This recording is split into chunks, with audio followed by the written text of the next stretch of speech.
বন্ধুরা, আশা করি তোমরা সকলেই ভালো আছো। তোমার চ্যানেলে তোমাদের সবাইকে স্বাগতম। তো স্বাভাবিকভাবে আর কিছুদিন পরেই রয়েছে আমাদের থার্ড সেমিস্টার পরীক্ষা। তো আজ আমরা আলোচনা করব সম্পূর্ণ একটা এডুকেশন পরীক্ষা প্রশ্ন নিয়ে, যেমন প্রশ্ন আমাদের পরীক্ষাতে আসতে চলেছে।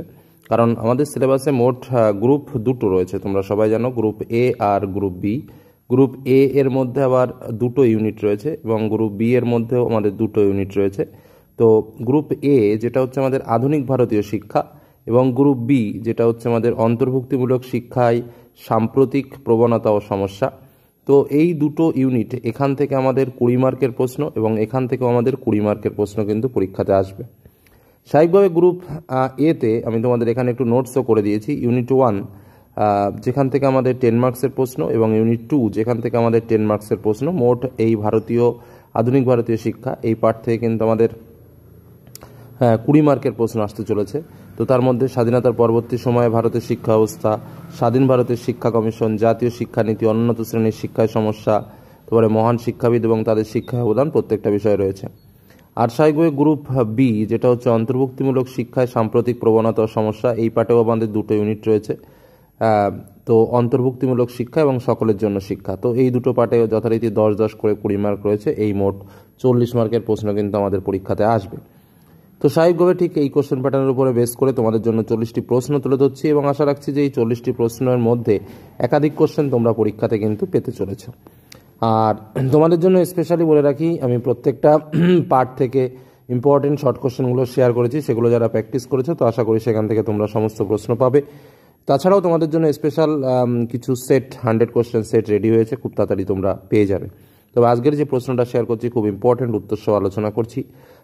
প্রশ্নগুলো কিন্তু পরীক্ষাতে এমনই হবে এবং এরকম টাইপসের প্রশ্নই তোমরা পরীক্ষাতে পেতে চলেছো। ওএমআর শিটে আমাদের পরীক্ষা মাথা ঠান্ডা রেখে বুঝে শুনে পরীক্ষা দেবে।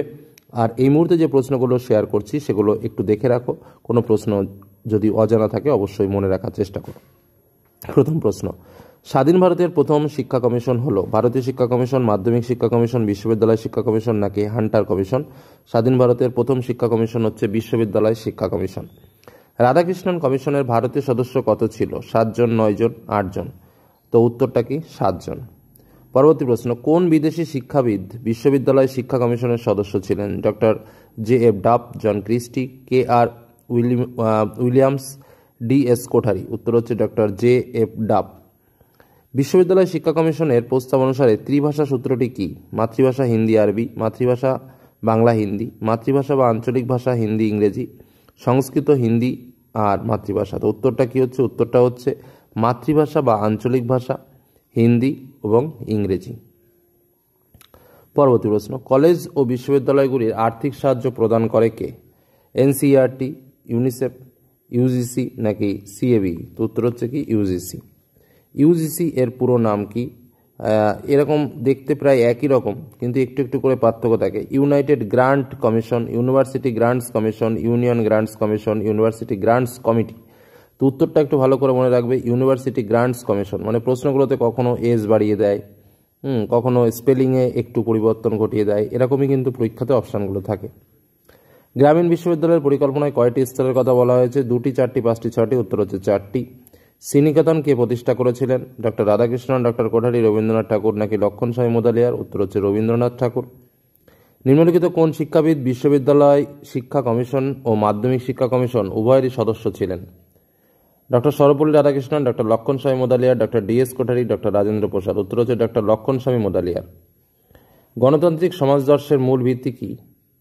সামাজিক ন্যায় বিচার, স্বাধীনতা, সম অধিকার ও সৌভ্রাতৃত্ব, অর্থনৈতিক সুবিধা, স্বাধীনতা, সম অধিকার ও সৌভ্রাতৃত্ব, শিক্ষা, স্বাধীনতা, মৈত্রী ও সৌভ্রাতৃত্ব, স্বাধীনতা, মৈত্রী, বিনোদন ও সৌভ্রাতৃত্ব নাকি সামাজিক? তা উত্তরটা কি হচ্ছে? উত্তরটা হচ্ছে সামাজিক ন্যায় বিচার, স্বাধীনতা, সম অধিকার ও সৌভ্রাতৃত্ব, অর্থাৎ উত্তর হচ্ছে এ দাগ। পরবর্তী প্রশ্ন, ডক্টর টি গার্ড নিম্নলিখিত কোন শিক্ষা কমিশনের সদস্য ছিলেন? হান্টার কমিশন, বিশ্ববিদ্যালয় শিক্ষা কমিশন, মোদালিয়ার কমিশন নাকি কোঠারি কমিশন? উত্তর বিশ্ববিদ্যালয় শিক্ষা কমিশন। অনুন্নতি শ্রেণীর শিক্ষার ক্ষেত্রে একটি গুরুত্বপূর্ণ চ্যালেঞ্জ হল সাংস্কৃতিক ভিন্নতা, ভাষার ভিন্নতা, শিক্ষার অভাব নাকি উপরের সবগুলি? তো অনুন্নত শ্রেণীর ক্ষেত্রে প্রত্যেকটাই আমরা লক্ষ্য করতে পারি, যে কারণে উত্তর হচ্ছে উপরের সবগুলি।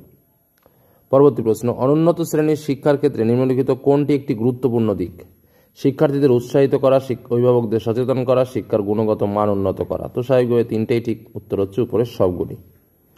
শিক্ষার হেরফের প্রবন্ধটি কে রচনা করেন? বিদ্যাসাগর, রবীন্দ্রনাথ, গান্ধীজি, বিবেকানন্দ। উত্তর রবীন্দ্রনাথ। রবীন্দ্রনাথ ব্রহ্মচর্যাশ্রম স্থাপন করেন কিসের আদর্শে?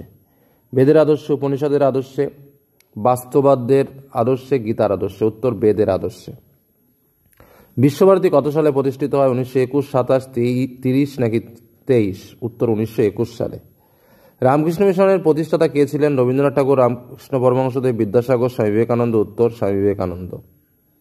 শিক্ষাকে যেতে হবে চাষির নাঙ্গলের কাছে, মজুরের কারখানায় এবং অন্য কোনো কর্মসংস্থানে। কথাটা কে বলেছেন? গান্ধীজি, বিদ্যাসাগর, বিবেকানন্দ, রবীন্দ্রনাথ। উত্তর বিবেকানন্দ। জন ডিউয়ের মতে শিক্ষার প্রধান উপাদান কি? শিক্ষক, শিক্ষার্থী, পাঠ্যক্রম নাকি অভিজ্ঞতা? উত্তর হচ্ছে অভিজ্ঞতা। জন ডিউই কোন ধরনের শিক্ষার কথা বলেছেন? শিক্ষক কেন্দ্রিক শিক্ষা, শিশু কেন্দ্রিক শিক্ষা, পুস্তক কেন্দ্রিক শিক্ষা, পরীক্ষার জন্য শিক্ষা। উত্তর হচ্ছে শিশু কেন্দ্রিক শিক্ষা। কেন্দ্রীয় শিক্ষা মন্ত্রক থেকে প্রতিবন্ধীদের শিক্ষার জন্য জাতীয় উপদেষ্টা পরিষদ গঠিত হয় কত সালে? 1955, 57, 61, 67। উত্তর 1955 সালে। প্রতিবন্ধীদের জন্য প্রথম কর্মবিনিময় কেন্দ্র গড়ে ওঠে কোথায়? কলকাতায়, মুম্বাই, দিল্লিতে, বিহারে। উত্তর মুম্বাইতে। ব্যতিক্রমধর্মী বলতে সেই সমস্ত শিশুদেরকেই বোঝায় যারা স্বাভাবিকের চেয়ে কিছুটা ভিন্ন। এই কথাটি বলেছেন মনোবিদ বার্বে, মনোবিদ লোয়েনফিল্ড, মনোবিদ লুইস ব্রেইল, মনোবিদ স্কিনার। উত্তর মনোবিদ বার্বে। ডব্লিউএইচও কত সালে ভিন্ন সক্ষমতা সম্পন্ন শিশুদের শ্রেণীবিভাগ সম্পর্কে আধুনিক ব্যাখ্যা দিয়েছেন? 1986, 87, 76, 75। উত্তর 1976 সালে। ভারতে জাতীয় প্রতিবন্ধী দিবস পালন করা হয় 15 এপ্রিল, 15 মার্চ, 10 মার্চ, 3রা মার্চ। উত্তর হচ্ছে 3রা ডিসেম্বর। উত্তর হচ্ছে 3রা ডিসেম্বর জাতীয় প্রতিবন্ধী দিবস। বধিরদের শিক্ষাদানের জন্য আঙ্গুলের সাহায্যে বানান করার পদ্ধতিকে আবিষ্কার করেন? স্কিনার, জোয়ান পাবলো বোনে, বার্বে, লুইস ব্রেইল। উত্তর জোয়ান পাবলো বোনে। লিপ রিডিং পদ্ধতিতে শিক্ষার্থীদের বাচনিক ক্ষমতার উপর জোর দেন কে? লুইস ব্রেইল, স্যামুয়েল হেনিক্যাল, বার্বে নাকি কোনোটিই নয়? উত্তর স্যামুয়েল হেনিক্যাল। স্বাভাবিক শিশুদের সঙ্গে প্রতিবন্ধী শিশুদের সমন্বয় শিক্ষার ওপর গুরুত্ব দেওয়া হয় ভাববাদে, প্রয়োগবাদে, প্রকৃতিবাদে নাকি কোনোটিই নয়? উত্তর হচ্ছে প্রকৃতিবাদে। বিদ্যালয় সমাজের অংশ কথাটা কে বলেছেন? Rousseau, John Dewey, Montessori, Froebel. উত্তর জন ডিউই।